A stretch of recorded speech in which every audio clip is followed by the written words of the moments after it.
Hello everyone, it's Matt. Welcome to this video. This is going to be a kind of brief look about how I use Home Assistant along with GivTCP and Predbat to run my system. So the first thing I'll quickly go over is what I've actually got. So I have 12 410 watt solar panels. That goes into a 5 kilowatt string inverter, and off that I've got the GivEnergy all-in-one battery and gateway system.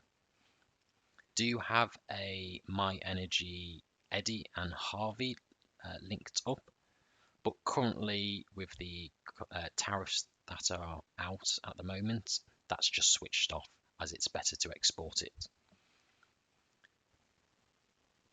So this is the quick overview of the dashboards that I use to keep an eye on my GivEnergy battery system. I have two main pages, my GivTCP page and my Predbat page. So on the TCP page, I have my live power. This is the PowerFlow Card Plus integration. So this is an add-on you have to add via Hacks. It's more customizable than the built-in one, so I highly recommend it. As you can see, how much solar I'm producing, some of it's going to the battery, although having said that, the battery's almost full now, so that will tick up to 100, and then any excess power will then go out to the grid. House is consuming only a small amount at the moment, and then even though I do have an Eddi, although it is switched off, that can show up there. And you do have an option to add a second additional monitor down below.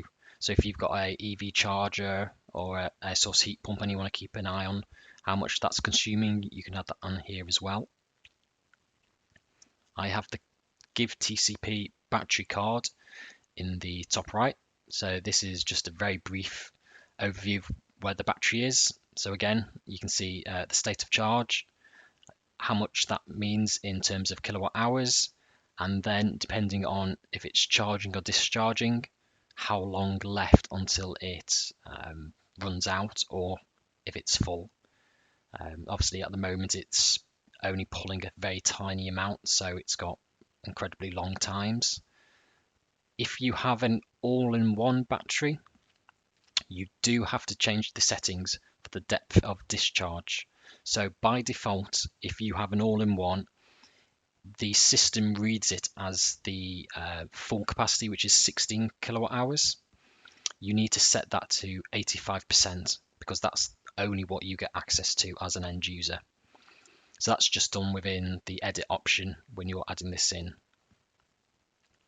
The next one is my Solcast forecast. So Solcast is basically just a weather forecast for solar. So it will generate based on your location, your roof size, the angles of the roof, the azimuth of the house, if it's east, west, or south facing, and it will look ahead at the cloud formations and estimate how much energy you'll generate each day. Now, obviously, like a normal weather forecast, anything more than 2 or 3 days in the future, you can basically ignore, because especially in the UK, because obviously weather forecasts just aren't that accurate. But it gives you a good kind of indication of what might be happening. And then on the left, this is a expanded view of today's Solcast forecast. So in the grey, you can see what it was estimating. And in the yellow, you can see what we've actually produced. So at the moment, it's kind of tracking pretty well. We've produced 3.5, it estimated 4, and it thinks we might be able to produce another almost 1 kilowatt hour in the remaining daylight hours. So, on the day, it's pretty accurate. And finally, I like to just have a little eye on the cost. So the top two are based off the Octopus integration. So this is how much I've had to pay Octopus Energy to import my electricity. So the first one is just the standard base price of kilowatt hour. I've got a dual tariff, so I've got an off-peak of 9 pence and a peak rate of I think it's 31 pence. So you see yesterday I averaged just under 12 pence, mainly for the fact that because it was such a sunny day yesterday, the system didn't want to charge up overnight because the solar would charge the battery up. So you always get a tiny little bit of trickle charging throughout the day in the peak rate, but you're probably talking only 5 to 10 watts at any point in time, but it all adds up. So that's why it's generally a bit higher than on a cloudy day. I would import everything overnight at 9 pence, and my cost would be 9.1 pence per kilowatt hour. One thing it does highlight though is if you include the standing charge, which currently is 50 pence a day, and that's going to be increasing to between 60 and 70 pence a day come the 1st of April. If you include that as in your base charge, you'll actually see that yesterday it actually cost me 84 pence a kilowatt hour. And then below you can see actually if you include the solar cost, i.e. I generated a large amount of electricity, some of that got exported and I got paid for that. That unit price is actually negative. So I actually generated more electricity than I used. And even including the standard charge, it's still only 4.8 pence a kilowatt hour. I can leave the code that I've used. This is a custom entity that I've had to create within the YAML. So I will include those if people are interested. So that's the GivTCP page, which is generally the one I look at the most. It's always nice to see the solar producing. Obviously today, not a great day, but when you see this popping up to 4 or 5 kilowatt, it's always good to see that. So the next one we have is Predbat. This is an automation that tries to work out what level you should get your battery charged to. I have quite a simple tariff where I have 4 hours off peak at 9 pence, and the rest of the time I think it's like 31 pence.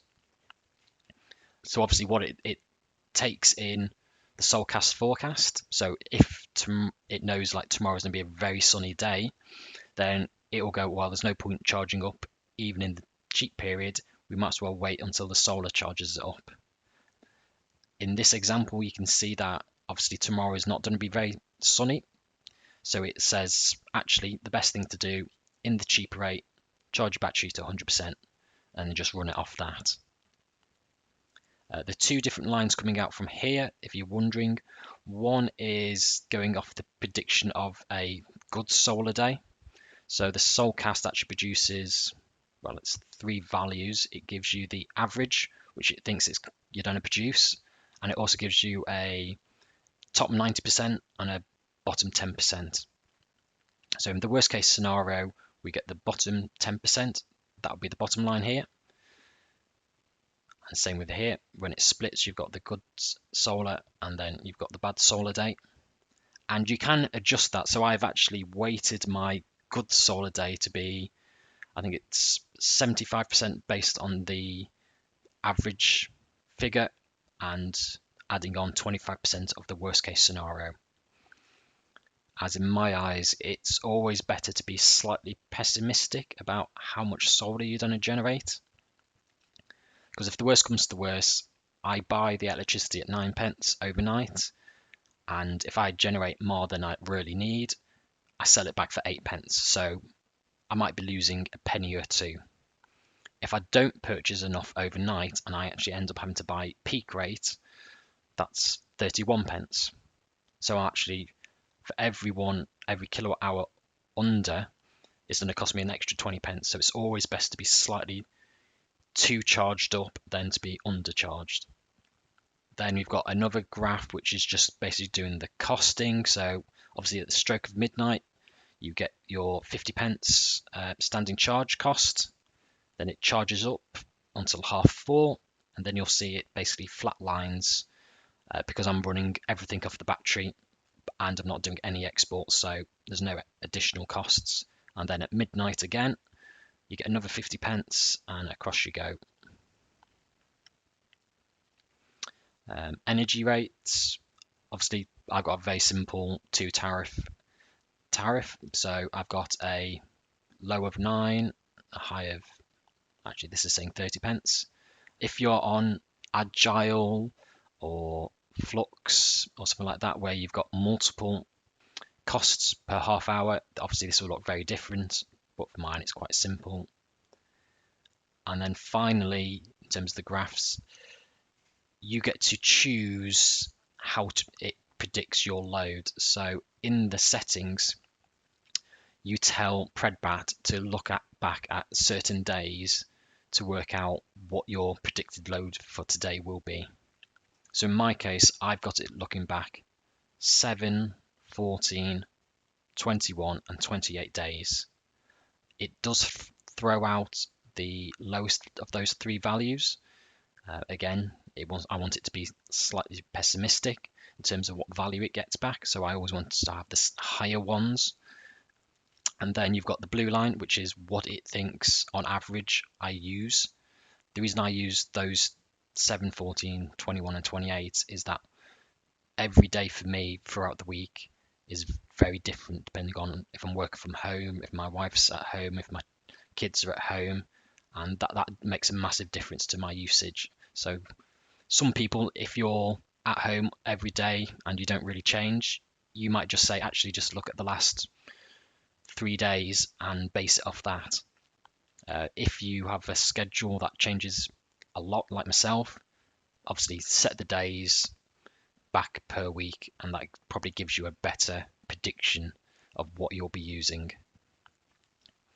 And then finally, if you just want a less graphical output in terms of you just want the raw numbers, you can get the Predbat HTML plan added in, and for every half an hour it basically is telling you the costs, what it thinks your load will be, what it thinks the PV production will be, and then from that it can predict what the state of charge will happen, and then from that what the costing will be.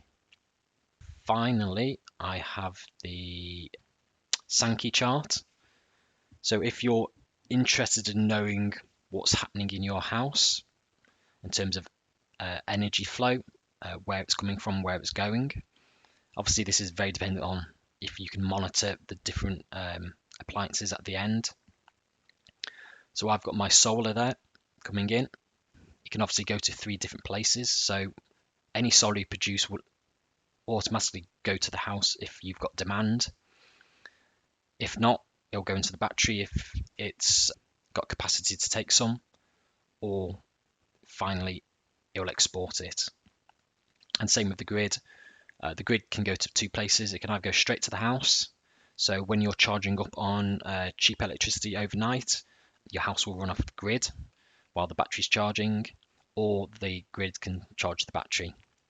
And then obviously you've got the battery here, which is the sum of what you've put in from solar and grid, and that can then feed into the house. If you've got a DFS day, you can obviously dump some of this energy into the grid. And then obviously here you've got my house and the usage. So I've got about half a dozen smart plugs that I've got in throughout the house, and it gives me a quick overview of what is using the energy. I'm hoping in the not too distant future I'll get some CT clamps so I can actually have those installed in my consumer unit, because I think the 2 big ones I'm missing at the moment are the lighting circuits. So it'll be useful to actually see how much energy is going to lighting, and also probably the next biggest one, well actually probably the biggest one will probably be the oven circuit. Obviously on a Sunday afternoon, if you've got both ovens on doing a Sunday roast, obviously that does chew through your electricity, so it'll be quite useful to have that there.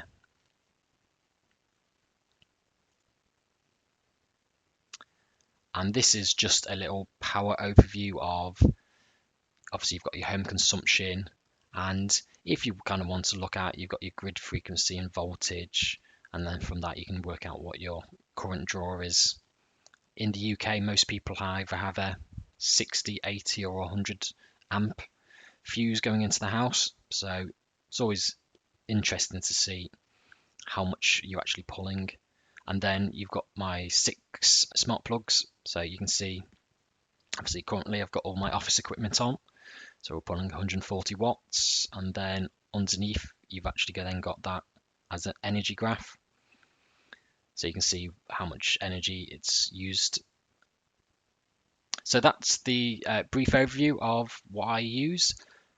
If you actually want to know how to install all of this, then have a look at the wiki pages on all of the different integrations, and most of them will give you a good understanding of how to get them installed. One of the big ones, if you've got an all-in-one, is when you set up GivTCP, set the number of batteries to 0. You don't, at the moment, it doesn't actually fully understand the all-in-one, so you have to set it to 0, and it then just gets your basic settings, and that will work fine for now. Hopefully a new release, they'll be able to have that set correctly, and you'll be able to get all the battery cell temperatures and other things like that, but at the moment you can't. So yeah, set that to 0, and I hope you found this useful.